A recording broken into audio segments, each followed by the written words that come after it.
आया वो माशाअल्लाह माशाअल्लाह जिंदाबाद। वो महीना आका का, मिल के पढ़िए। आया वो महीना, आया वो महीना, आका का महीना, दाता का महीना। सरकार हमारे हैं वो, सरकार हमारे, गमखार हमारे हैं वो, गमखार हमारे। अब वो जो मैंने वादा किया था मैं जरूर पहले उसको पहुंचा दूं। आवाज़ बुलंद एक बार और मेरा साथ दीजिए और बोलिए सुभान अल्लाह, सुभान अल्लाह, और बुलंद आवाज से बोलिए सुभान अल्लाह। अब साहिब मज़ार को भी नज़र के सामने रखें और मामूलात अहले सुन्नत में जो तबर्रुकात से मोहब्बत है, अल्हम्दुलिल्लाह आपके कुर्बो जवार में तबर्रुकात हैं। मैं एक बार आया था, मैंने ज़ियारत की थी अल्हम्दुलिल्लाह। तो तबर्रुकात से हम अहले सुन्नत व जमात को क्या निस्बत है और उनकी क्या बरकतें हैं और कहाँ से उसका सबूत है, उलमा इकराम से पूछा जाता है, आवाम से पूछा जाता है। मैंने इन 4 मिसरों में कहने की कोशिश की है, अगर बात हो गई हो तो दादो तहसीन से जरूर नवाजिएगा। मैं पेश करता हूँ, मुलाहजा फरमाएं। सैयद साहब आपकी जानिब से आसारो तबर्रुक की जो अजमत न समझ आए, बोलिएगा। आसारो तबर्रुक की जो अजमत न समझ आए, वलियों के मज़ारात की बरकत न समझ आए, और नालैन मुक़द्दस की फजीलत न समझ आए, नालैन मुक़द्दस की फजीलत न समझ आए। तो कुरान में पढ़ो किस्से, कुरान में पढ़ो किस्से ताबूत सकीना, आया वो महीना। नारे तकबीर, नारे रिसालत, जश्न ईद मिलादुन नबी, मसलके आला हज़रत। आया वो महीना, आका का महीना, दाता का महीना, मौला का महीना, और चमका है यतीमों के मुक़द्दर का सितारा, और बेवाओं को जीने का मिला मौका दोबारा, और सरकार जो आए मिला बेटी को सहारा। साहिल पे लगा बेकसो, साहिल पे लगा बेकसो, बेबस का सफीना, आया वो महीना, आया वो महीना, आका का महीना, दाता का महीना। और बहुत से शेर, एक शेर गालिबन आप ही सरकार हजरत अबू बकर के हवाले से एक शेर पहुंचा रहे थे, बहुत पसंद आया था, और तभी मैंने सोच लिया था कि तभी से मैंने सोचा था कि ये पूरी नज़्म पढ़ूंगा, और ये बन मैं जरूर दुआ लेने के लिए मैं आप तक पहुंचाऊंगा इंशाअल्लाह। मैं पढ़ता हूँ, मुलाहजा फरमाएं। बू बकर उमर हैदर उस्मान गनी से, बू बकर उमर हैदर उस्मान अली से, बू बकर उमर हजरत उस्मान अली ने, और सलमान अबू ज़र ने, बिलाल हबशी ने, और ऐलान किया था सभी असहाब नबी ने, ऐलान किया था सभी असहाब नबी ने। तस्वीर नबी पाओगे, तस्वीर नबी पाओगे, चीरोगे जो सीना, आया वो महीना, आका का महीना, आया वो महीना, आका का महीना, दाता का महीना, मौला का महीना। अब वो शेर जो मैं सुनाना चाह रहा था आप कि उस शेर पर मैं पेश करता हूं, मुलाहजा फरमाएं। तौहीद, ये अकीदा अहले सुन्नत है, ये अकीदा अहले सुन्नत है, ये सिर्फ शेर नहीं है। तौहीद रिसालत की शहादत भी अबस है, तौहीद रिसालत की शहादत भी अबस है, और औलादे पैगंबर से मोहब्बत भी अबस है, और अमाल में हर एक इबादत भी अबस है। बू बकर से गर बोझ है, बू बकर से गर बोझ उमर से है जो कीना आया वो। वाह वाह वाह, माशाअल्लाह माशाअल्लाह। आया वो महीना दाता का महीना। एक शेर और सुना, वक्त तो नहीं हो रहा, इजाजत है? अरे आप लोगों से ज्यादा इनकी इजाजत चाहिए। एक शेर में पहुंचाता हूं, लाजा फरमाए। बहुत से तकरीरें सुनते हैं, वाकयात आपके जहन में, और इंशाअल्लाह आखिरी मिसरा आते आते पूरे वाक़े तक पहुंच जाएंगे। शेर मुलाहजा फरमा ले। इनाम मिला शेर मोहम्मद को ये रब से, और जन्नत भी जहां झुक के गुजरती है अदब से, और जिब्रील अमी खादिम दरबार है कब से, जिब्रील अमी खादिम दरबार है कब से। और दुनिया है अंगूठी तो, दुनिया है अंगूठी तो मदीना है नगीना, आका का महीना माशाअल्लाह माशाअल्लाह। महीना।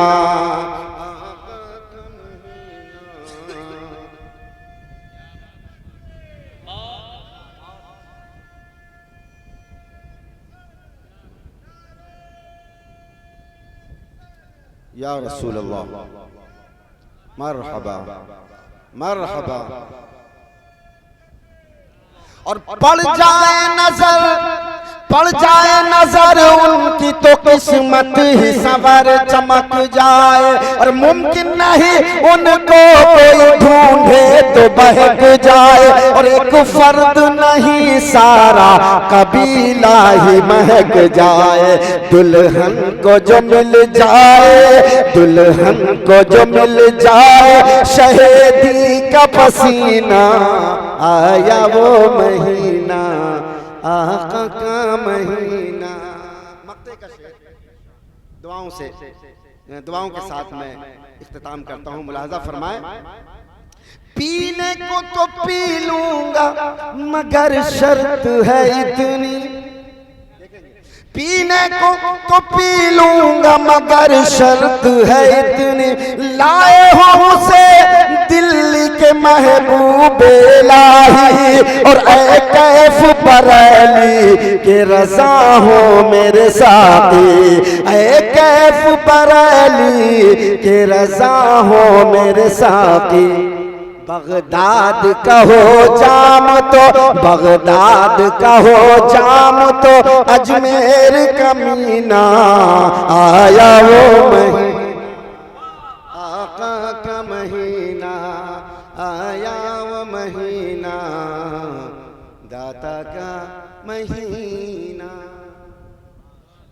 हज़रत मोहतरम बहुत शुक्रिया कि आपने ऐसी आवाज को इतनी देर तक बर्दाश्त किया। बहरहाल नाते नबी पढ़ना अपने आप में अजीम इबादत है, पढ़ना भी और सुनना भी। अब उस पर कोई तकरीर नहीं होगी, सिर्फ एक जुमला, इन्नल्लाह युवय्यिदु हस्सानम बिरूहिल कुद्स मा दामा युनाक़िहु अन रसूलिल्लाह। हुज़ूर ने फरमाया अपने नात खान से लिए, अपने नात खान के लिए यानी हजरत हसन के लिए, तड़प के बोलो, अपने नात खान के लिए। हम लोग तो नक्काल हैं, नात खान नहीं है। ऐ काश हसन इब्ने साबित की अकीदतों और उनकी मोहब्बतों का एक कतरा हमें नसीब हो जाए तो सारी इबादतें एक तरफ, वो कतरे हसन एक तरफ। जब उन्होंने सुनाया तो मुस्तफ़ा खुश हुए, इरशाद फरमाया इन्नल्लाह युगय्यिदु हस्सानन, अल्लाह हस्सान बिन साबित की ताईद और मदद और उनकी हिफाजत उस वक्त तक फरमाता रहे जब तक हस्सान बिन साबित मेरी नात पढ़ते रहे और नात के दरमियान मेरे दुश्मनों की बुराई बयान करते रहे। इसलिए आपने सुना होगा कि पढ़ते पढ़ते कहीं नजदी आ जाता है, कहीं मुनाफिक आ जाता है। बहुत से लोगों को बड़ा बुरा लगता है, यार क्यों दूसरे की बात करते हैं। हम कहते हैं हम अपनी बात नहीं करते हैं, हम रसूल पाक की बात करते हैं। ये अंदाज बरेली के रजा का नहीं है, देवा के हजरत वारिस का नहीं है। ये अंदाज कछोछा के मखदूम का नहीं है, और ये अंदाज बगदाद के गौसे आजम का नहीं है, बल्कि ये अंदाज मदीने के रसूल आजम का है। और ये अकीदा दिया है मुस्तफा ने, सिर्फ दुआ नहीं दी है। हम गुनाहगारों गुलामों को मुस्तफा ने अकीदा अता फरमा दिया है। वही हकीकत में मुस्तफा से मोहब्बत करने वाला है जो मुस्तफा की तारीफ करे और मुस्तफा के गुस्ताखों की बुराई बयान करता हुआ नजर आए। अब फिर से सुनिए, इन्नल्लाह युबय्यिदु हस्सानन बिरूहिल कुद्स मा दामा युनाक़ियु अन रसूलिल्लाह, जब तक वो हुजूर अकरम सल्लल्लाहु अलैहि वसल्लम के दुश्मनों की बुराई और उनकी हिजो न बयान करेगा, उनकी कमियां न बताएगा, उस वक्त तक नाक का कोई शेर मुकम्मल नहीं होगा। अजीज़ान मिल्लत इस्लामिया, अल्लाह रब्बुल इज्जत ने हमें इस खाकदाने गीती में पैदा फरमाया। आदम से लेकर अब तक और अब से लेकर कयामत तक ये दुनिया ऐसे ही चलती रहेगी। दिन गुजरते रहेंगे, रात आती रहेगी, सूरज निकलता रहेगा, सितारे जगमगाते रहेंगे, बारान रहमत बरसती रहेगी, समंदर यूं ही अपनी मौजें मारता रहेगा। ये तमाम निज़ामे कायनात है, इसे कोई बदलना चाहे तो कभी नहीं बदल सकता, इसलिए कि ये सब कुछ रब्बुल आलमीन ने अपनी हिकमत कामिला से नसब फरमा दिया। हम अपनी जिंदगी जीते हैं, बहुत तेजी से तमहीदी चंद जुमले हैं और उसके बाद अपनी गुफ्तगू आती है। हम अपनी जिंदगी गुजारते हैं, हमारी जिंदगी के माहो साल गुजरते हैं। आज से 50 साल की जिंदगी देख लीजिए, अपनी जिंदगी देख लीजिए, 100 साल की जिंदगी देख लीजिए और अपनी जिंदगी देख लीजिए, बड़ा बैयन फर्क नजर आएगा। पहले के लोग स्वस्थ होते थे, पहले के लोग ताकतवर होते थे, सेहतयाब रहते थे, और उन लोगों की बनिस्बत आज के हालात ये हैं कि अब लोग सेहतयाब कम रहते हैं, बीमार ज्यादा रहते हैं। और हमारे और आपके सबके घरों का यह माहौल है। आप देख लीजिए, अपने अपने घरों का मुआयना कर लीजिए। अगर 4 लोग हैं तो चारों बीमार हैं, 5 है तो पांचों बीमार हैं, 2 हैं तो 2 बीमार हैं, तन्हा है तो खुद भी अकेले बीमार है, इल्ला माशाअल्लाह जिसे अल्लाह ने महफूज कर रखा हो। अल्लाह तबारक व तआला हमारे तमाम दीनी भाइयों को तमाम अमराज खबीसा से या अल्लाह शिफा अता फरमाए और उसे महफूज फरमाए। लेकिन हालात इतने नागुफ्ताबे हैं, लोग सेहतयाब कम है, बीमार ज्यादा है। यही वजह है, जैसे सुबह होती है तो ज्यादातर बस्ती के लोग जहां काम करने के लिए निकलते हैं वहां उसमें बहुत से ऐसे लोग हों जो डॉक्टर से मुलाकात के लिए निकलते हैं, पहले से अपॉइंटमेंट लिए रहते हैं, लंबी लंबी फीसें जाके भरते हैं, और यही रोजाना सिलसिला चलता रहता है। डॉक्टर साहब भी पर्चा बना देते हैं और बमुश्किल 5 रोज की दवाई, बमुश्किल 1 हफ्ते की दवाई, ताकि जाहिर सी बात है जब दोबारा 1 हफ्ते के बाद आएगा तो फिर से फीस देगा। पहले से बिल्कुल मुख्तलिफ हो गया। मैं किसी डॉक्टर की बुराई नहीं कर रहा हूं, बता रहा हूं कि हालात इतने नागुफ्ताबे हैं। हमारे घर अमराज का अड्डा बन गए हैं। हमारा जिस्म, हमारी आंखें, हमारा दिमाग, हमारा दिल, हमारा आज़ाए जवारे सब के सब बेकाबू नजर आ रहे हैं, बीमारियों से घिरे नजर आ रहे हैं। आप कहेंगे क्या पहले लोग बीमार नहीं होते थे? पहले लोग बीमार होते थे, लेकिन अगर पहले 10% लोग होते हैं तो आज 90% लोग बीमार होते हैं। अब लोगों ने वजूहात गिनाना शुरू कर दिया। साहब पहले खाना अच्छा था, अब खाना अच्छा नहीं। पहले पीना अच्छा था, अब पीना अच्छा नहीं। पहले की आबो हवा अच्छी थी, अब आबो हवा अच्छा नहीं। मैंने इन तमाम बातों पर गौर खोज किया, देखिएगा, इन तमाम बातों पर तवज्जो दी। मैंने कहा हाँ, ये वजह हो सकती है। खराब पानी वजह हो सकता है, बेकार खाना वजह बन सकता है, ये आबो हवा भी उसके लिए जरूर एक बड़ी वजह बन सकती है। लेकिन इन तमाम वजहों में अगर हम सबसे बड़ी वजह तलाश करें और अगर उस पर काबू पा लिया जाए तो ये छोटी छोटी वजह हैं, इन पर काबू पाया जा सकता है। अगर वो बड़ी वजह आपने कहा कैसे, कहा खराब खाना, कहा डॉक्टर ने बताया, पानी, कहा डॉक्टर ने बताया, कहा ऑक्सीजन सही नहीं, किसने बताया, कहा डॉक्टर ने बताया, और तमाम बातें जो हमारी सेहत के लिए सही नहीं है ये हमें डॉक्टर ने बताई, हमने उसे माना, हम बच भी गए और अपनी सेहत का हमने कुछ बहुत बचा भी लिया। लेकिन बात वहीं पे आके रुक गई। अभी भी मुआशरा उसी तरह से बीमारियों में घिरता हुआ नजर आ रहा है और उस बड़ी वजह तक नहीं पहुंचा। हमने कहा ये डॉक्टर नहीं बताएगा, ये कोई दुनिया का तबीब नहीं बताएगा, और अगर बड़ी वजह तलाशना है तो मदीने वाले मुस्तफा की बारगाह में आ जाओ, मुस्तफा की बारगाह में आओ, वजह का पता चल जाएगा, तुम्हें वजह का इल्म हो जाएगा। प्यारे आका अलैहिस्सलातु वस्सलाम की बारगाह में दीवाने हाजिर, या रसूल अल्लाह, हम बीमार रहते हैं, दवा खाते खाते हमारे जिस्म मजीद बीमार हो जाते हैं, लेकिन हम शिफायाब नहीं होते। तो प्यारे आका अलैहिस्सलातु वस्सलाम फरमाते, मैंने तो 1400 साल पहले तुम्हें नुस्खे कीमिया दे दिया, अब तुमने तवज्जो नहीं किया, तुमने उस पर गौर नहीं किया, न तुमने उस पर अमल किया है। अगर उस पर अमल किए होते तो आज ये दिन न देखने पड़ते।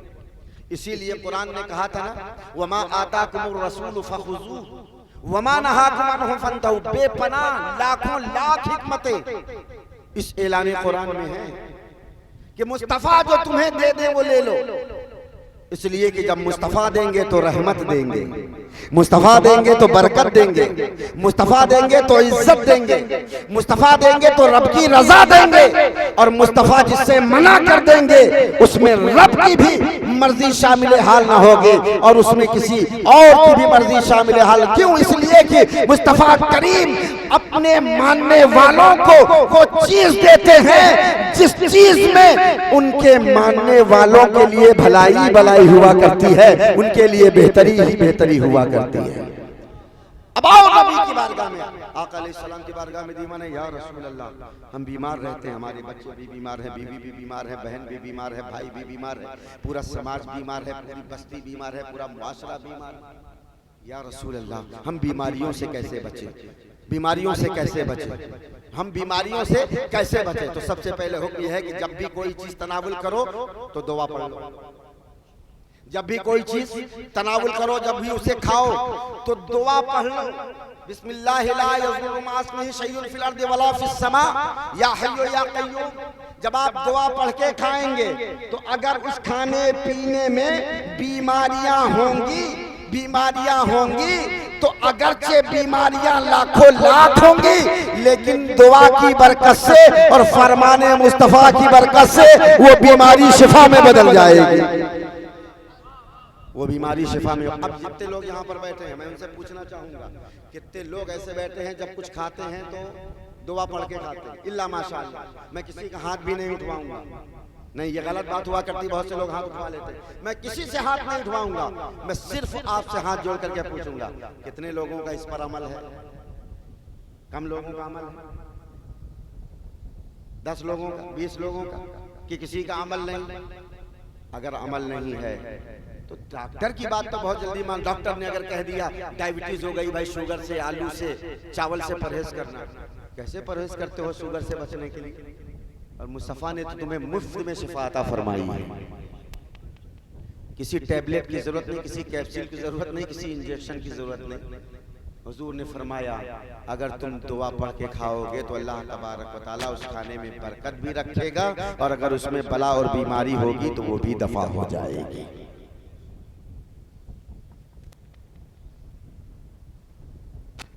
फिर आका अलैहिस्सलाम की बारगाह में आए, या रसूल अल्लाह, उसके बाद भी अगर हम बीमारियों से न बचे तो हुजूर अलैहिस्सलाम ने फरमाया हाँ, एक मामूल है, एक तरीका है, और वो तरीका मेरा, अलैकुम बिसुन्नती, तुम पर मेरी सुन्नत पर अमल करना जरूरी है। क्यों? इसलिए नहीं कि मेरी सुन्नत पर अमल करो तो मेरा नाम होगा, नहीं, मुस्तफा की सुन्नत पर अमल करो तो तुम्हारा काम होगा। हुजूर की कोई सुन्नत ऐसी नहीं कि जिस सुन्नत को उनका मानने वाला अपनाए और उसको उसमें फायदा नजर ना आवे। अगर कोई ऐसी सुन्नत आपको मिल जाए तो हमें बता दीजिए। हाँ, सुन्नत के फवाइद जरूर गिना देंगे किसी मौके पर, अभी वो मौजूद सुखन नहीं।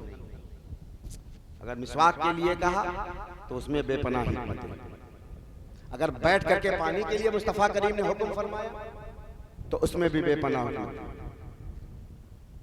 अगर आपको मालूम है अभी जदीद यूरोप में बड़े बड़े डॉक्टरों ने रिसर्च किया है, और वहां आपके इलाके से ज्यादा, यानी इस बर्रे आज़म से ज्यादा यूरोप के जो ममालिक है वहां कैंसर का मर्ज ज्यादा बढ़ रहा है, कैंसर के मरीज ज्यादा बढ़ रहे हैं। और जब डॉक्टरों ने इस पर रिसर्च किया और इस पर बहुत ज्यादा तलाश की तो उन्हें पता ये चला, इसलिए कि यूरोप के 100% लोग खड़े होकर पानी पीते हैं, बैठ के पानी नहीं पीते।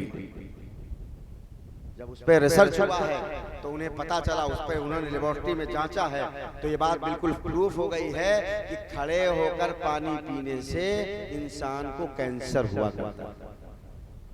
अल्लाह ताला। तो नबी की जो भी सुन्नत है उसमें मुस्तफा का कोई फायदा नहीं है, आपका फायदा है। अगर आप अमल करोगे तो आपकी जाहिरी जिंदगी में नूर पैदा होगा और आपकी रूहानी जिंदगी में भी नूर पैदा होगा। आपका जिस्म भी अच्छा रहेगा, आपकी रूह भी अच्छी रहेगी।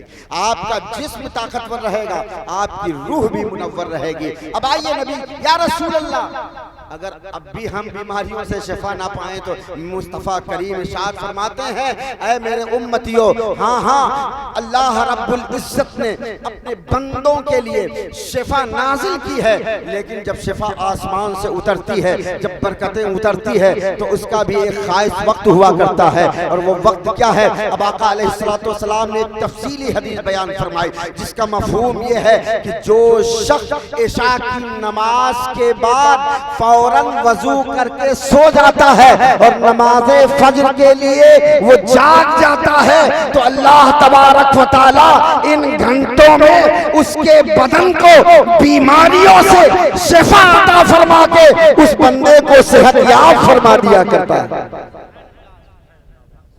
इशा के बाद नागवार हो रही है, इशा के बाद सो जाओ, मम्बाता, जो शख्स इशा के बाद सो जाए और बातहारत हो, यानी वजू के साथ हो, तो हुजूर फरमाते हैं जब वजू के साथ सोता है तो वजू करने ही से चूके उसके ज़ाहिरी और बातिनी जिस्म की तमाम कसाफत और गंदगी खत्म हो जाती है। आपके हाथ में जो बैक्टीरिया थे वजू करने से वो चले गए, आपके नथनों में जो थे, आपके मुंह में थे, आपके आँख में थे, आपके चेहरे पर थे, जहाँ कहीं भी वो जरासीम बैठे थे, आपने जब वजू किया तो वजू करने से वो सब दूर हो गए। और जब आप ऐसे ही कहीं भी हाथ लगा हुआ है, हाथ में गंदगी है, किसी भी तरह से आपने उसका ख्याल नहीं रखा और सो गए, अब जब आप सो गए तो अब आपका हाथ कहाँ कहाँ जाएगा आप क्या जानेंगे। अब वही गंदा जिस्म आपके दूसरे जिस्म के आज़ा को बीमार करता है। हुजूर ने फरमाया बावजू होकर सो ताकि तुम्हारा ज़ाहिरी जिस्म धोने से पाक हो जाए, साफ हो जाए, बैक्टीरिया और जरासीम खत्म हो जाए। और वजू चूंकि इबादत है, वजू की बरकत से तुम्हारा बातिन भी साफ हो जाए। अब वजू से बातिन कैसे साफ होता है? हुजूर इरशाद फरमाते मन तवज़्ज़ा फअहसनल वुज़ू खरजत खतायाहु मिन जसदिही हत्ता मिन तहत अस्फारिही। जिसने सुन्नतों के साथ वजू किया, आका फरमाते हैं उसके जिस्म से गुनाह ऐसे झड़ जाते हैं, यहाँ तक कि अगर कोई गुनाह नाखून के अंदर छुपा बैठा है तो वजू की बरकत से वो गुनाह भी झड़ जाया करता है। वजू की बरकत से वो भी। तो हुजूर ने फरमाया बावजू होकर के सो जाओ, और जब तुम सो जाओगे बिल्कुल साइलेंट हो जाओगे, तो अब चूंकि सूरज की किरणें अभी नहीं निकली हैं, अभी बिल्कुल रात ठंडी है, अब अल्लाह की रहमतें बरस रही हैं, अल्लाह की बरकतें नाजिल हो रही हैं। आपका जिस्म उनको उन बरकतों को हासिल करेगा। अगर कुछ बैक्टीरियाज आपके जिस्म के अंदर दाखिल भी हो गए होंगे तो उस वक्त सो जाने से आपको इतना पावर मिल जाएगा कि वो तमाम जरासीम जो पहले से दाखिल हो गए हैं, वो तमाम जरासीम उन लम्हात के सदक़े में वो सब के सब खत्म हो जाएंगे। और अगर आप जागते रहेंगे जैसा कि अब मामूल है, जहां मैं आपको लाना चाहता हूं, कोई 12 बजे सो रहा है, कोई 1 बजे सो रहा है, कोई 1:30 बजे सो रहा है। बॉम्बे का तो बड़ा अजीब और गरीब हाल है। मैं गया, मैंने देखा वहां तो रात में लोग सोते ही नहीं है।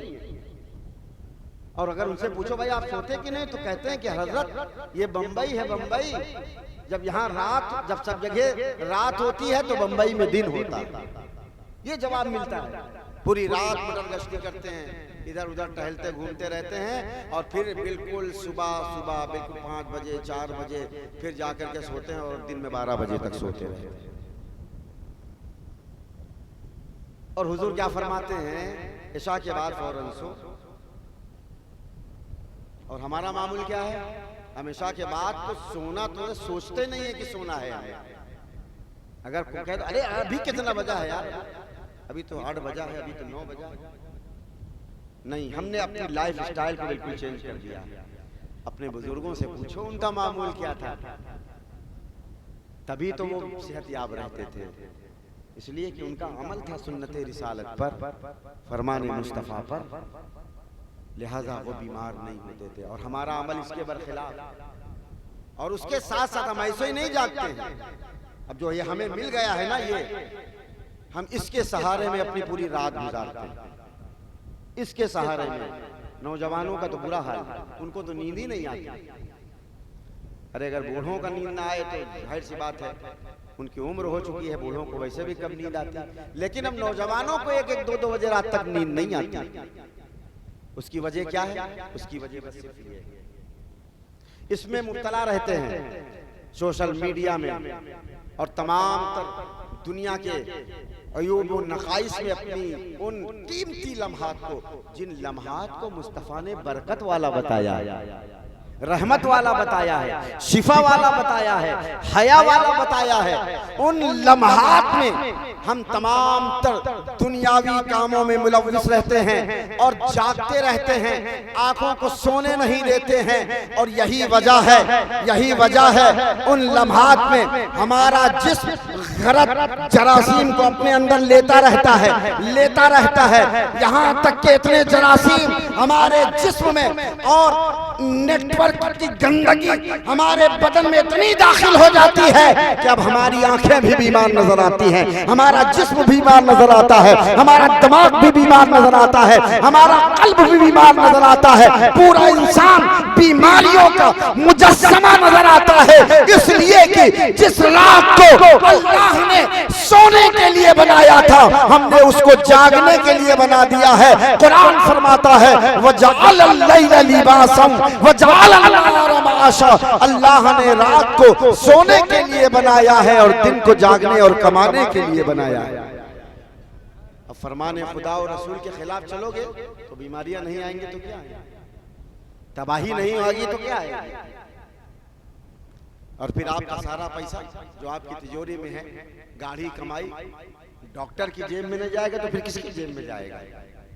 अगर आपको यही मंजूर है कि आपकी सारी कमाई डॉक्टर के पास चली जाए तो आपको इख्तियार है, लेकिन अगर आप अपना पैसा बचाना चाहते हैं, अपना रुपया बचाना चाहते हैं और अपने और अपनी फैमिली को आप सेहतयाब रखना चाहते हैं तो डॉक्टरों के दर पे जाने की जरूरत नहीं है, दरे मुस्तफा पे आ जाओ, इंशाअल्लाह बेड़ा पार हो जाएगा। दरे मुस्तफा पे आ जाओ। अरे इस दर में किस चीज की कमी है? ये दर तो वो दर है, सरकार आला हजरत अजीमुल बरकत मुजद्दिद दीन व मिल्लत इरशाद फरमाते, वो सुबह लाला जार फिरते हैं, तेरे दिन ए बहार फिरते हैं, उस गली का गदा हूं मैं जिसमें मांगते ताजदार फिरते हैं, मांगते ताजदार फिरते हैं। तो आपको अपना लाइफ स्टाइल बदलना पड़ेगा, और ये कोई और नहीं बदलने आएंगे, ये इमाम साहब या सैयद साहब नहीं बदलने आएंगे, सिर्फ बता सकते हैं। आपको अपने घर का माहौल बदलना पड़ेगा, और जितने भी जिम्मेदार लोग हैं वो उस पर तवज्जो दें।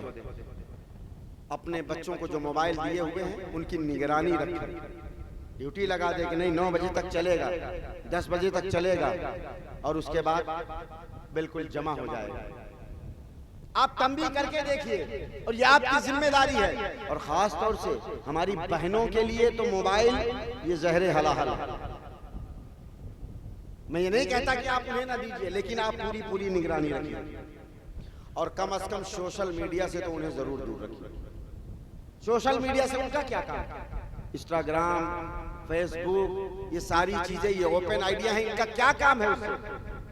हमारी बापर्दा बाहया माओ बहनों से को इन तमाम वेबसाइट में और इन तमाम सोशल मीडिया की साइटों में हरगिज कोई काम की बात नहीं मिलेगी, सिवाय उसके उनके अखलाक खराब होंगे, उनके दिमाग खराब होंगे। और आज हालात मालूम है ना आपको, ये तो बिल्कुल बाकायदा तौर पे पूरे हिंदुस्तान में एक मिशन चल रहा है गैरों का, सोशल मीडिया के जरिए से मुस्लिम बहनों को, बाहिजाब बहनों को बेहिजाब करने के लिए, उनकी इज्जत और अस्मत को तार-तार करने के लिए, उनके अखलाक को खराब करने के लिए, उन्हें गलत रास्तों पर डालने के लिए, उन्हें प्यार और मोहब्बत के झांसे देकर उनकी इज्जत और अजमत के साथ खिलवाड़ करने के लिए बाकायदा तौर पर तंजीमें बनी हुई हैं, बाकायदा तौर पर मीडिया पर खुले ऐलान पड़े हुए हैं कि अगर कोई मुसलमान लड़कियों को इस तरह से करके लाए तो उसे इतना इनाम दिया जाएगा, उसे ये दिया जाएगा, उसे वो दिया जाएगा।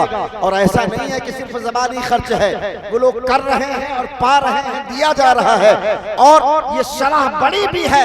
पहले ऐसा नहीं होता था, लेकिन अब तकरीबन 10 से 15% इजाफा हुआ है कि हमारी मुस्लिम बहनें मुख्तलिफ इलाकों से गैरों के दामे फरेब में आकर और उनके मोहब्बत में जाल में फंसकर वो अपने दीन को भी बर्बाद कर रही है और अपने माँ बाप की अजमत के साथ वो खिलवाड़ भी कर रही है। बोलो, ऐसा सुनने को मिलता है कि नहीं? ऐसे हालात हैं कि नहीं? आखिर ऐसा होता क्यों है? क्या दूसरे में इतना दम है? नहीं, तुम्हारा दीन इतना कमजोर नहीं है यार, तुम्हारे दीन का कानून इतना सख्त है और इतना पावरफुल है और इतना फितरी कानून है, इतना बेहतरीन कानून है कि बस अपने दीन के कवानीन को फॉलो करते चले जाओ, तुम्हें किसी से डरने की जरूरत नहीं है। अगर शरीयत ने, अगर कुरान ने, अगर मुस्तफ़ा जाने रहमत ने हमें हुक्म दे दिया था कि अपनी औरतों को बाहिजाब रखो, उनको अखलाक की तालीम दो, उनके किरदार का लिहाज करो, अगर मुस्तफ़ा जाने रहमत ने हमें ये दर्स दे दिया था, हम उसको फॉलो करते चले जाएं। फिर देखते हैं किसके अंदर कितनी मजाल है जो हमारी बहनों की तरफ आंख उठा के देखता है। नहीं, आजाद तो हमने छोड़ो रखा है, कहीं कॉलेज के बहाने, कहीं ट्यूशन के बहाने, कहीं ऑफिस के बहाने। मैं ये नहीं कहता कॉलेज जाना जायज नहीं है, मैं नहीं कहता स्कूल न भेजिए, नहीं, स्कूल कॉलेज सब जगह भेजिए, लेकिन आप एक ऐसे निगरान बन जाइए जिस तरह से किसी का एक गार्ड हुआ करता है, एक मुहाफिज हुआ करता है। और आपकी ये जिम्मेदारी है, अगर आपने ये हिफाजत नहीं की और आपके बच्चे बिगड़ गए तो मैदान क़यामत में जहां उनसे पूछा जाएगा वो तरह ही सवाल आपसे भी किया जाएगा। अब आप कहेंगे कि हमसे क्यों किया जाएगा? क्या हम कॉलेज जाते थे? क्या हम कॉलेज जाते थे? क्या स्कूल जाते थे? क्या ऑफिस जाते थे? क्या उनके पीछे पीछे फिरते थे? नहीं। मुस्तफ़ा जान रहमत शमे बज़्ब नबुव्वत सल्लल्लाहु अलैहि वसल्लम ने जब ये फरमाया था कि कुरान की ये आयत नाजिल हो गई कि ऐ लोगों, क़ू अनफुसकुम व अहलीकुम नारा, बचाओ अपने आप को और अपने अहलो अयाल को जहन्नम की आग से। तो सहाबा बेचैन हुए थे, या रसूल अल्लाह हम अपने आप को तो बचा लेंगे, लेकिन अहलो अयाल को, बीवी बच्चों को, औलाद को, बेटी को, बेटे को कैसे बचाएं? ये तो बड़ा सख्त हुक्म आ गया या रसूल अल्लाह। और फिर ऐसा नहीं है, हमारे अमाल के बारे में पूछा जाएगा, बीवी बच्चे के अमाल के बारे में भी पूछा जाएगा। ये तो बड़ा सख्त कानून आ गया। सहाबा बड़े बेचैन, बड़े बेचैन। अब सब जमात दर जमात मौला अली की बारगाह में हाजिर, अर्ज करते हैं मौला आपके बारे में मुस्तफ़ा करीम का इरशाद है, अना मदीनतुल इल्म व अलीयुल बाबुहा, मैं इल्म का शहर हूँ, अली उसका दरवाजा है। कि ऐ अली, अब ये हुक्म आ गया है, अब इस हुक्म से पर्दा आप ही उठाएं कि हम इस पर कैसे अमल करें। तो मौलाए कायनात ने फरमाया था घबराने की जरूरत नहीं है, हाँ जिम्मेदार जरूर तुम हो।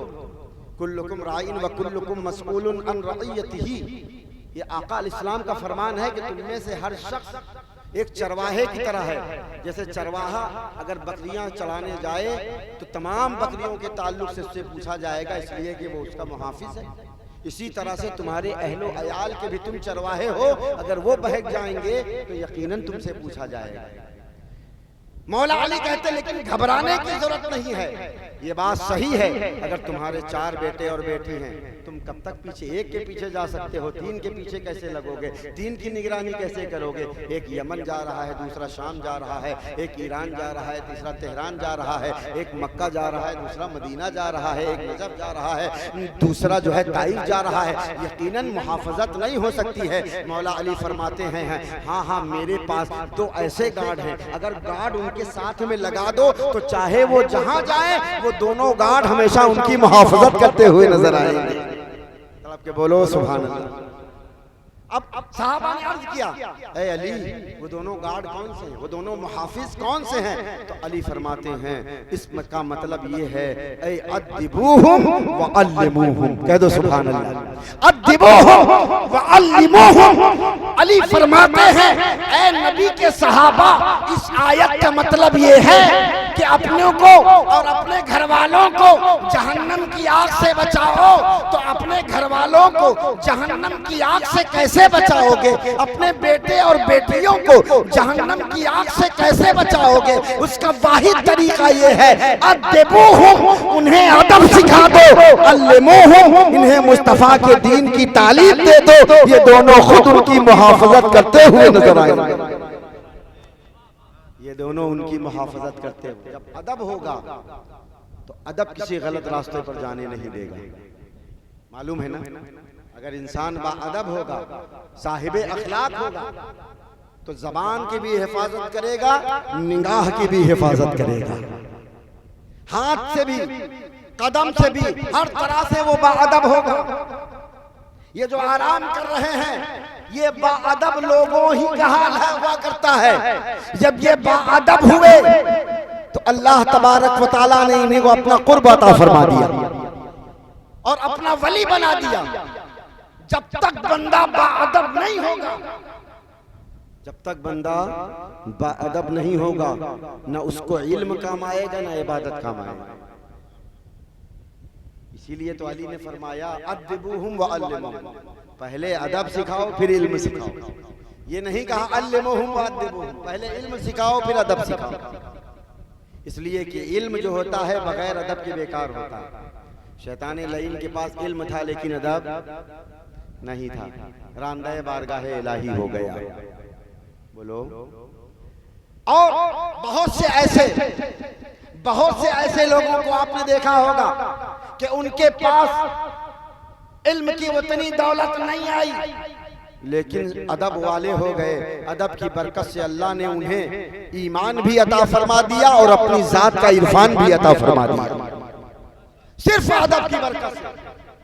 अब ये एक कामिल मौजू है, बड़ी तेजी से एक मिसाल दे दूं, बड़ी तेजी से एक मिसाल दे दूं। हज़रत मूसा अलैहिस्सलातु वस्सलाम जादूगरों से जब मुकाबला हुआ, वमा तिलका बियमीनिका या मूसा क़ाला हिया असाई अतवक्कउ अलैहा व अहुश्शु बिहा अला गनमी वलिया फीहा मआरिब उखरा क़ाला अल्क़िहा या मूसा फ़अल्क़ाहा हय्यतुन तस्आ। मूसा ने जब लाठी डाली तो वो एक अज़हा बन गया। किससे मुकाबला था? जादूगरों से मुकाबला था। एक दो नहीं 70,000 जादूगर आए थे। कितने? बोलिए ना यार, 70,000। मूसा तने तनहा, 70,000 जादूगर, सबके हाथ में जादू का बना हुआ सांप। मूसा अलैहिस्सलाम पर तकाज़े फितरत कुछ खौफ लाहिक हुआ। अल्लाह ने फौरन इल्हाम फरमाया, ऐ मेरे मूसा डरते क्यों हो? मौला इतने सांप सामने हैं। अल्लाह ने फरमाया, तुम्हारे हाथ में भी तो लाठी है। या अल्लाह, इतने 1000 सांप, अब मूसा की एक लाठी, मुकाबला कैसे होगा? अल्लाह ने फरमाया, फ़अल्क़ाहा, ऐ मूसा इसे जमीन पर डाल दो और फिर मेरी कुदरत का जलवा देखते हुए नजर आओ। और जैसे ही वो लाठी डाली, वो इतना बड़ा अज़दहा बना, इतना बड़ा वो लाठी अज़दहा बन गई, इतना बड़ा कि रिवायत में आया कि उस अज़दहे का एक जबड़ा जमीन पर था और ऊपर वाला जबड़ा फिरौन के महल के छत पे रखा हुआ था और सारे सांपों को उसने निगल लिया। ये वाकया हुआ था, वाकया नहीं सुनाना चाहता था। इसमें जो एक लफ्ज मिलता है कुरान और कुरान की तफासीर के हवाले से, बस वो आप तक पहुंचाना चाहता हूँ। दुआ दीजिएगा। वो 70,000 जादूगर आए और आने के बाद हजरत मूसा के सामने खड़े हो गए। सिर्फ उन्होंने इतना कहा था, इम्मा अन तुल्किया व इम्मा अन नकून नहनुल मुल्कीन। क्या कहा? कुरान की एक आयत है, इम्मा अन तुल्किया व इम्मा अन नकून नहनुल मुल्कीन। ऐ मूसा, ये बताओ, पहले तुम अपना करिश्मा दिखाओगे कि हम अपना करिश्मा दिखाएं? पहले तुम अपना जलवा दिखाओगे कि हम अपना दिखाएं? सिर्फ जादूगरों ने इतना कहा था। अभी वो कह ही रहे थे कि गैब से एक आवाज आ रही थी, बल अलकूहु या औलिया अल्लाह, बल अलकूहु या औलिया अल्लाह। ये आवाज आई तो हजरत मूसा कभी दाएं देखते हैं, कभी बाएं देखते हैं, कभी ऊपर कभी नीचे, सोच रहे हैं यहाँ मेरे अलावा कोई अल्लाह वाला नहीं, मैं ही अल्लाह का नबी और मैं ही अल्लाह का बंदा और मैं ही अल्लाह का नबी और वली भी हूँ और मेरे अलावा, और यहाँ कहा जा रहा है बल अलकूहु या औलिया अल्लाह, ऐ औलिया अल्लाह की जमात, नहीं पहले तुम, नहीं पहले तुम ऐसा करो। तो बहरहाल हजरत मूसा बहुत शशोपंज में पड़े रहे कि आखिर बुलाया किसे जा रहा है, पुकारा किसे जा रहा है। वो सारे 70,000 जादूगर सामने आए। जब सारा का सारा मामला खत्म हो गया, सारे अज़दहे उनके लाठी वाले अज़दहे में दाखिल हो गए। उन्हें पता चल गया जो हम कर रहे थे वो जादू है और जो मूसा कर रहे थे ये खुदा की कुदरत है। जो हम कर रहे थे ये झूठ है, जो मूसा दिखा रहे थे यही हक है। जो हम कर रहे थे ये बातिल है, जो मूसा ने दिखाया वही सच है। इतना देखना था। 70,000 जादूगर बारगाहे मूसा में आते हैं और कहते हैं या मूसा आमन्ना बिरब्बे मूसा व हारून, हम ईमान लाते हैं मूसा और हारून के खुदा पर। आमन्ना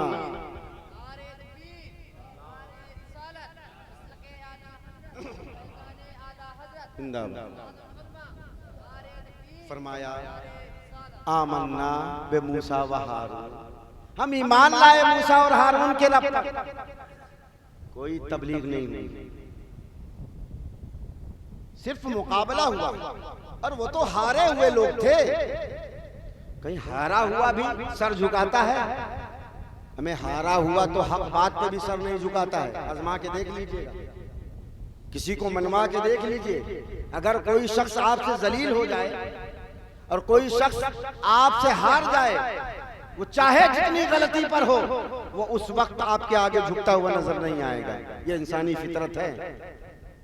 हमारे और आपके सामने रोजमर्रा ये बात सामने आती रहती है कि कभी कभी ऐसा होता है बिल्कुल सच बात होती है, लेकिन चूंकि आदमी जलील हो जाता है उस सच बात से अगर झूठा है या झूठ पकड़ा गया, अगर चोरी की है चोरी पकड़ी गई, और अगर कोई गुनाह किया है वो गुनाह पकड़ा जाता है, जान जाता है कि मैं पकड़ा गया हूँ, लेकिन वो झुकता इसलिए नहीं है कि वो जिल्लत महसूस करता है। ये इंसान की फितरत है। ये 80-70 हजार जादूगर, ये तो हारे हुए लोग थे। ये तो मूसा अलैहिस्सलाम के सामने जलील और रुस्वा हो गए थे भरे दरबार फिरौन में। ये कैसे कहते हैं आमन्ना बिरब्बे मूसा व हारून, इन्होंने गर्दन क्यों झुकाई?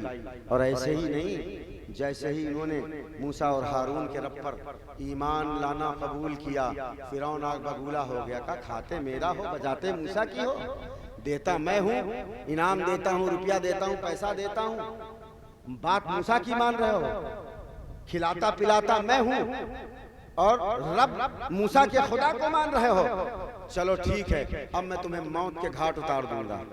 मालूम है रिवायत में आया 70,000 या 80,000 जादूगरों को एक ही दिन फिरौन ने तहे तेक करवाया था, और वो सब के सब जामे शहादत नोश फरमाए। और जामे शहादत नोश फरमाने से पहले हज़रत मूसा अलैहिस्सलाम ने उनसे कहा था, ज़रा आसमान की तरफ अपनी नज़रें उठा के तो देखो। जब 80,000 या 70,000 जादूगरों ने आसमान की तरफ नज़र उठाई थी तो वो देख रहे थे और अल्लाह से कह रहे थे, ऐ मेरे मौला, अब इस दुनिया में नहीं रहना, जो तूने दिखाया है उसी का मकीन बना दे। वो जमीन से देख रहे थे। मूसा ने फरमाया, देखो ऊपर तुम्हारा मकाम नजर आ रहा है। जब तमाम जादूगर ऊपर नजर करते हैं तो देखते क्या है? उन तमाम जादूगरों का मकाम जन्नत और मकाम शहादत जमीन ही से नजर आ रहा है। सबके सब दुआ करते हैं, ऐ मेरे रब, हमें जल्दी शहीद कर दे और हम सब के सब अपने ठिकानों में पहुंच जाएं और अपने मकाम शहादत पर फाइज हो जाएं। तो हजरात मोहतरम, ये तमाम जो नेमत और दौलत उन्हें मिली है, क्या किसी बहुत खास तालीम की वजह से, या किसी तबलीग की वजह से, या किसी ने बहुत समझाया बुझाया था उसकी वजह से? नहीं, ये सिर्फ अल्लाह रब्बुल इज्जत ने करम फरमाया और उन तमाम जादूगरों की एक अदा अल्लाह को पसंद आ गई। और वो अदा कौन थी? वो अदा कौन थी? वो बाद में राज खुला। हजरत मूसा ने तमाम वाक़या ख़त्म होने के बाद अब की अपने रब की बारगाह में कलाम किया, अर्ज किया है, मौला, जब मुकाबला हो रहा था तो आवाज़ आ रही थी, और ये तो मैं जानता हूँ इसलिए कि मुझसे ज़्यादा कौन जानता है कि आवाज़े इलाही क्या होती है, आवाज़े कुदरत क्या होती है। मुझे तो तूने कलीम बनाया है, मुझसे तू कलाम करता है, मुझे धोखा भी नहीं हो सकता है। यकीनन ऐ मौला ये आवाज़े कुदरत ही थी। आखिर ऐ मेरे मौला, मेरे अलावा यहाँ तेरा कोई मानने वाला नहीं था, उसके बावजूद औलिया किसे कहा जा रहा था, वली किसे कहा जा रहा था, अपना किसे कहा जा रहा था? अल्लाह अकबर। तब अल्लाह ने फरमाया, ऐ मेरे मूसा, क्या तुमने देखा नहीं कि मैंने किन्हें औलिया अल्लाह कहा? इन्हीं तमाम जादूगरों को मैंने औलिया अल्लाह का खिताब पहले ही दे दिया था। ऐ मौला, अभी तो ये फिरौनी थे, अभी जादूगर थे, ये अल्लाह के वली कैसे हो गए? तो अल्लाह ने इरशाद फरमाया, ऐ मूसा, इसलिए कि उन्होंने मुकाबले से पहले तुमसे ये पूछ लिया था, ऐ मूसा, पहले आप दिखाएंगे कि पहले हम दिखाएं? ये पूछना गोया के उनका एक अदब का तरीका था। ये अंदाज मुझे इतना पसंद आ गया कि इस अदब की बरकत से मैंने उन्हें ईमान की दौलत से मालामाल फरमा दिया। उस अदब की बरकत से मैंने उन्हें ईमान की दौलत से और शहादत की दौलत से माला माल फरमा दिया। तो पता ही चला कि अगर बंदा साहिबे अदब है तो फिर उसका खसारा नहीं हो सकता। वो जहाँ कहीं भी जाएगा हिफाजत में रहेगा, नजरें भी महफूज रहेंगी, जबान भी महफूज रहेगी और तमाम माशरा महफूज रहेगा। और फिर फरमाया मौला अली ने, अदब अगर सिखा दो तो फिर फरमाया अल्लिमूहुम।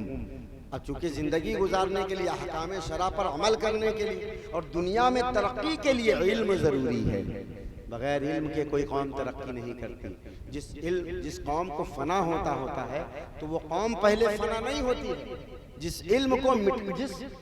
कौम को मिटना होता है वो कौम पहले नहीं मिटती है, पहले उस कौम से इल्म खत्म होता है, फिर वो कौम खुद ब खुद फना हो जाती है, फिर वो खुद ब खुद खत्म हो जाती है। आज मुसलमानों के जो ये हालात संगीन हैं, ये उसी का जीता जागता सबूत है। पहले सारा इल्म हमारे घर में था, साइंस का हो, टेक्नोलॉजी का हो, और तमाम तर जो है मेडिकल हो, ये तमाम उलूम, इन सब के मूजिब तमाम मुसलमान थे।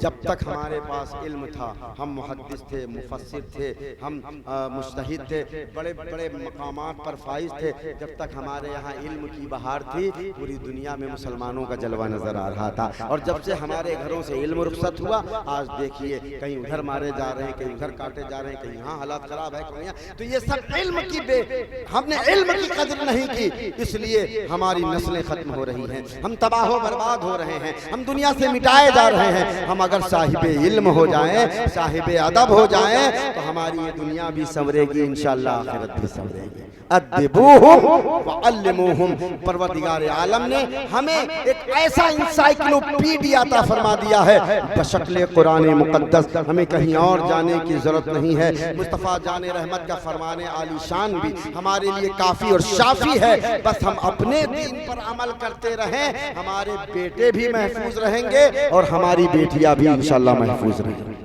कहिए इंशाअल्लाह। तो अपने खास तौर से लड़कियों के हाथ से मोबाइल आप भी उन्हें सादा मोबाइल दीजिए, और अगर मल्टीमीडिया मोबाइल उनके हाथ में है तो जितना सोशल मीडिया है आप उससे उनको दूर रखिए, आप बाइकाट करिए। और अगर किसी तरह से कोई सोशल साइट उसमें है तो वो साइट का आप क्लोन बना करके आप अपने मोबाइल में उसको रखिए। बात समझ में है ना?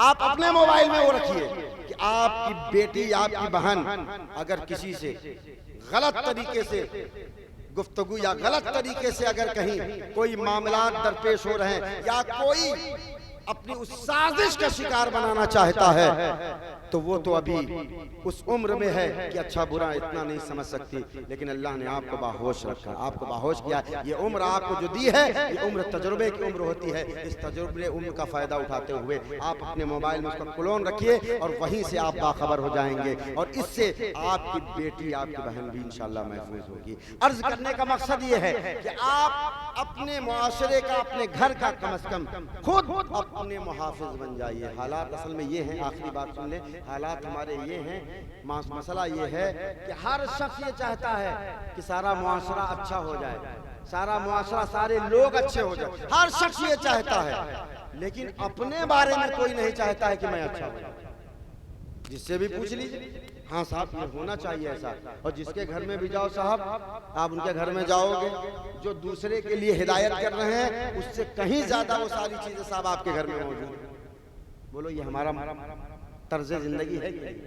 तो कोशिश ये करें कि जो बात सही और सच्ची हो, और जो बात हम तक पहुंच गई हो, या जो बात हमारे दिल में उतर गई हो, जिस बात को हमने सुन लिया है, समझ लिया हो, कम से कम पहली जिम्मेदारी ये है कि सबसे पहले हम खुद उसके आमिल बन जाएं, और इंशाअल्लाह आप खुद आमिल बन जाएंगे, और फिर आप जिसको हिदायत करेंगे, जिसको समझाएंगे, इंशाअल्लाह अल्लाह तबारक व तआला की ज़बान में बरकत देकर आपके माशरे को और आपके समाज को इन तमाम गंदगियों, नापाकियों से अल्लाह रब्बुल इज़्ज़त महफूज फरमाएगा।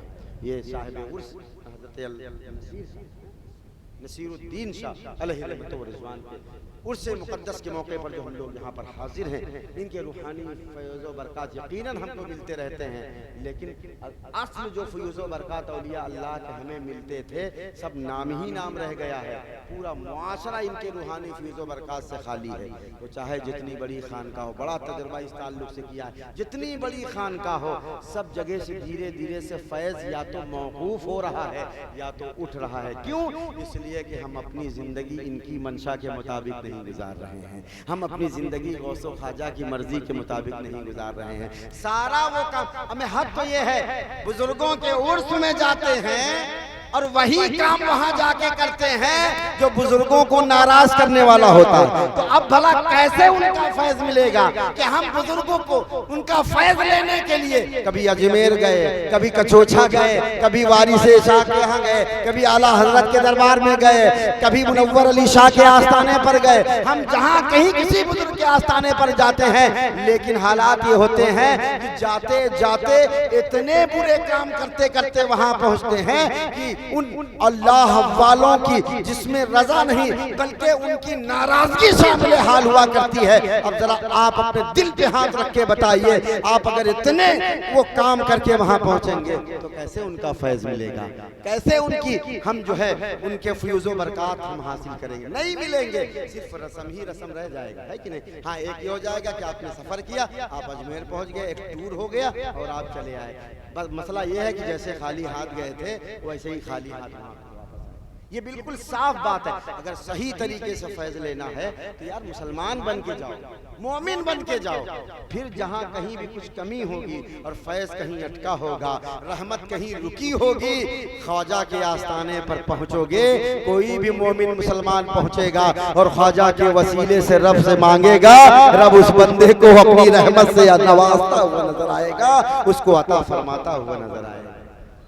अल्लाह रब्बुल इज़्ज़त हम सबको आमाल सालिहा और आमाल हसना की तौफीक रफ़ीक अता फरमाए, हमारे पूरे मुआशरे को इस्लामी मुआशरा बनाए, इल्म नाफ़े अमल सालिह अता फरमाए और हमारे कौम के बच्चों की बच्चियों की मौला सबकी हिफाजत फरमाए। और इस दौरे कुलफतन में ख़ास तौर से अहले हिंद के ताल्लुक़ से जो साजिशें हैं, हमारे मसाजिद, मदारिस, खानकाहें, इन सब के ताल्लुक़ से अल्लाह रब्बुल इज़्ज़त इन तमाम नापाक इरादों मंसूबों को नाकाम फरमाए।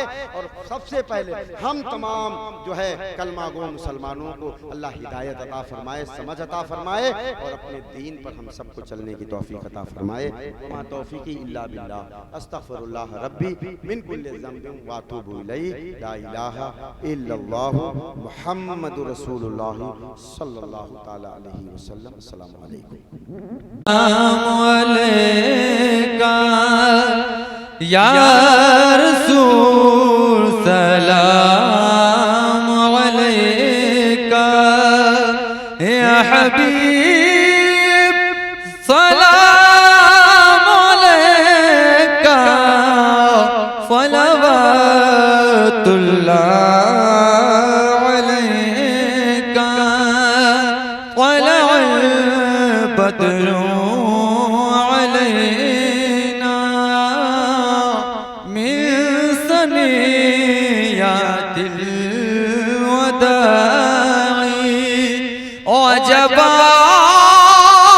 शुक्र अलैना मादा लिल्लाहि दाई, या नबी सलाम अलैका, या रसूल सलाम अलैका, या हबीब सलाम अलैका, सलवातुल्लाह अलैका। अस्सलामु अलैका या रसूल, अस्सलातु वस्सलामु अलैका या नबी अल्लाह, अस्सलातु वस्सलामु अलैका या हबीब अल्लाह।